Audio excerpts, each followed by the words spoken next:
Hello guys, welcome back to another video. In today's video I'm back with the part 1 video for building a diabetes disease predictor project. This is the first part video, and in today's video I will try to find the dataset to work with, and then also I will going to import some dependency libraries, and then also will show you how can you load the data into your data, and we are going to see the data set, and if we have time we are going to continue further than that. So without further ado, let's get started. Alright guys, I'm back. I just simply searched the dataset in Google, and I got so many links, but I'm going to choose this Kaggle database, and then also this, I think this also the good resource to get from, but I would choose this one. Or if you want the link, this will going to be the link,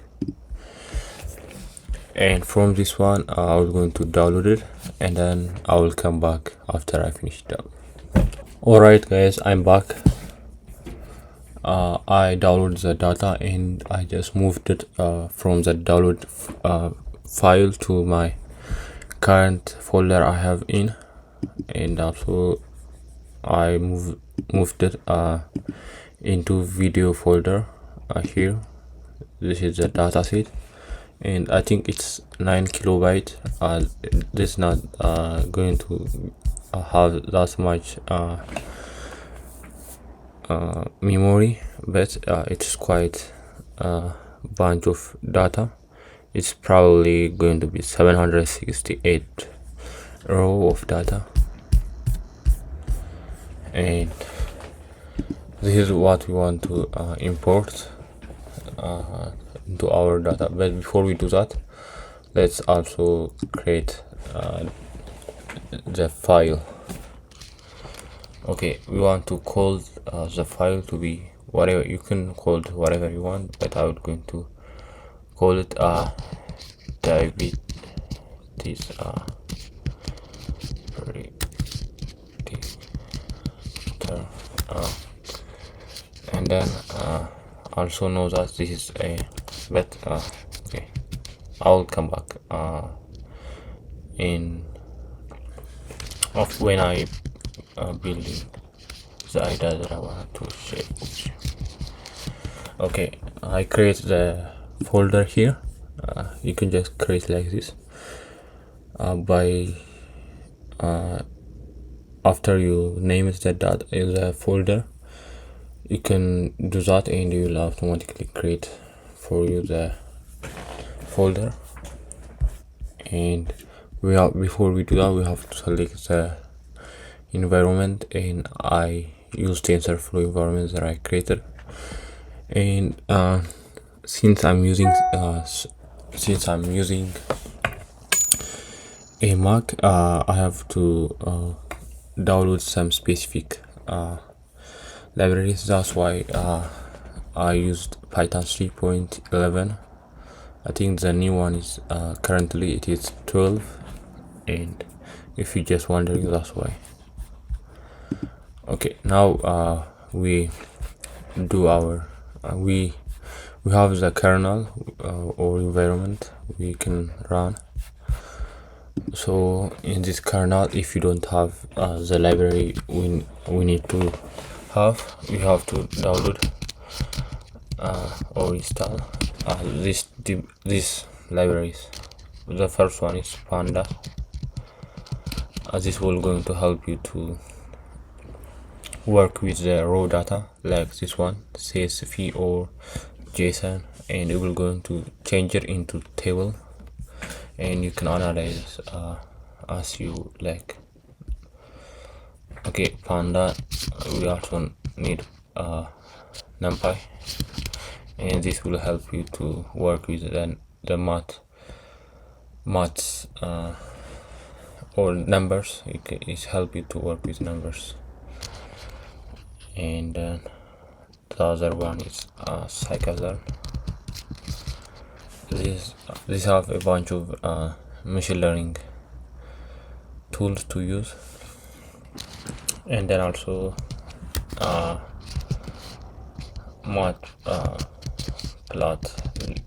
matplotlib. This will going to help you to plot your data, and I'm going to run it. And as you can see here, I already have it, so it does not going to download it.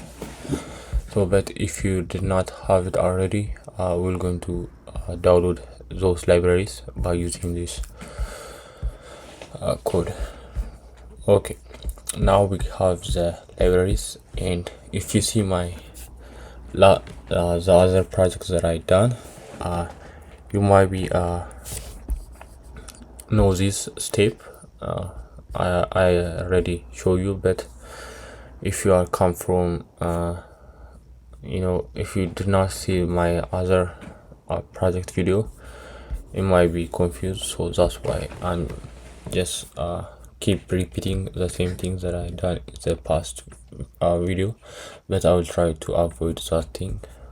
So okay, now let's import all libraries that we downloaded there. So let's import pandas,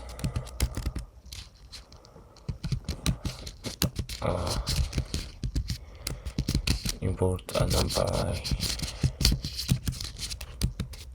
Also, when you import it, you can import it as a character you wanted to call it.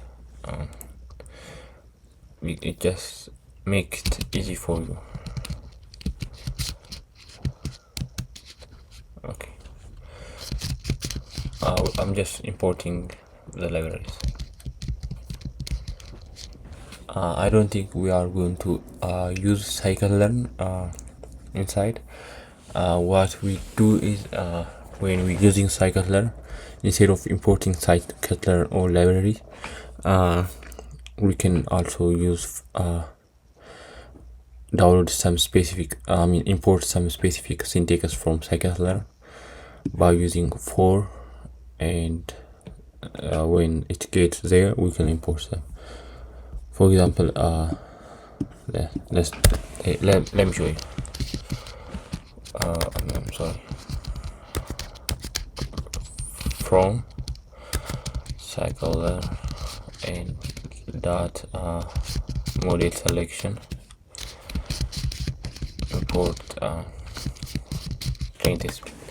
What we did here is instead of importing scikit-learn, this will going to take I don't know, maybe I think it takes some memory, or for whatever reason. I see many people not importing scikit-learn. Instead of doing that, they will going to import it specific syntax by using for and import together, and so for that reason we are not going to import the scikit-learn.